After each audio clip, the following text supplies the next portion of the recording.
So hello everyone, I'm Dan the Bugman, owner of Dan Can Home Services. Many of you already know me, and as I say all the time, yes, I know the name is very cheesy, however, please think of me whenever you see an unwanted pest in your home. And I'd like to reiterate on that, anytime you see a pest in your home, friends and family not included, I can do it all. Another chamber member called me earlier saying they hired another company for rodent control because I'm not Dan the Mouse Man, I'm Dan the Bug Man. It's like, all right, well, I'm Dan the Mouse Man next year.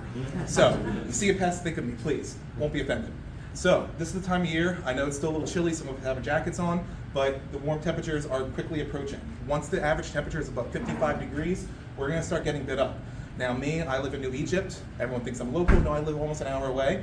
I'm surrounded by woods. I have a little stream behind my house that I can't treat, but mosquitoes are already starting to pop up and I'm already starting to get bit. Good friend John from the Boy Scouts, trust the Boy Scouts. He's already seeing ticks. They are out there and they're gonna be coming. Now there is a whole list of reasons why you don't want mosquitoes and ticks on your property. I'm not gonna fear-mongery like all my competitors and big business shops might, like I used to in the past. I believe in science.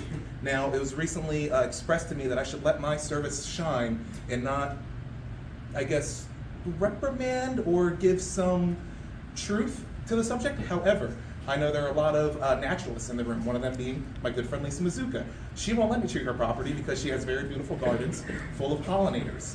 Now, I will be the first to admit, on camera from my website, a lot of people don't like the chemicals because the chemicals are harmful to pollinators. There are natural solutions. I use the natural solutions whenever I can.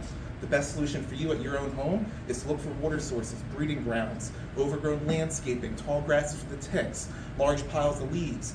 It's raining right now. If you have toys, buckets, containers, trash cans, planter pots, that is going to be a breeding ground for all kinds of different mosquitoes. Now, what I mean by the treatments that a lot of pest pros use being harmful, it's because a lot of the big companies, the ones that I used to work for, they hire spray jockeys, I guess you could say. They don't really have any experience. I didn't have any experience when I first started. I was given my backpack, I was given a truck full of chemicals, given very basic knowledge, and I was told, hey, go out and treat. If we get more than 3 callbacks, a manager will address it. However, at that time, I didn't know about transference effect. Now, something I see all too often, I don't know if anybody has mosquito control, but there's 2 different pieces of equipment that I use as a mosquito mister. That is only for mosquitoes and ticks. The other being a backpack pump sprayer. That is your go-to for the general pest control's tool of choice for your home applications. Now, the reason why I'm saying that pest controllers who are not properly trained or don't have experience in the field can be harmful is because if they were out at a previous house treating for, say, termites, they may have used an active ingredient called fipronil. It's great on, not termites, purple ants. It's great for wood-destroying pests, and it's a really great product for a little bit of everything. However, it can cause something called hive collapse in pollinators. If one honeybee lands on a flowering plant that should never be treated anyway, that honeybee can go back and kill off the entire colony. So, if your applicator is using a backpack sprayer, I hope it's clean. I've seen on too many occasions where I see that the backpack is getting put on and the backpack is supposed to be a white tank. It's black in some cases because they're not washing it. So all those active ingredients are just being transferred from one application to the next, and that is bad for our environment. So, letting the service shine, I know what I'm doing.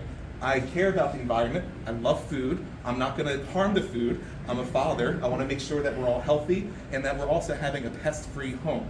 I put some fun facts and tips and tricks about mosquito and tick control on the sheets. I'm also very active on social media. My website, I'm always posting on how you can prevent things like mosquitoes, ticks, ants, termites, mice, anything and everything. Follow me on social media. My website's whocandanken.com. Also, I want to give a thanks to the chamber.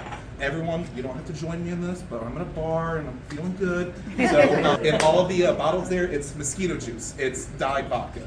I would like to say thank you to my friends in the chamber, all of you, all of the supporters that I've had, and all the friends that I've made along the way. Thank you so much to everybody.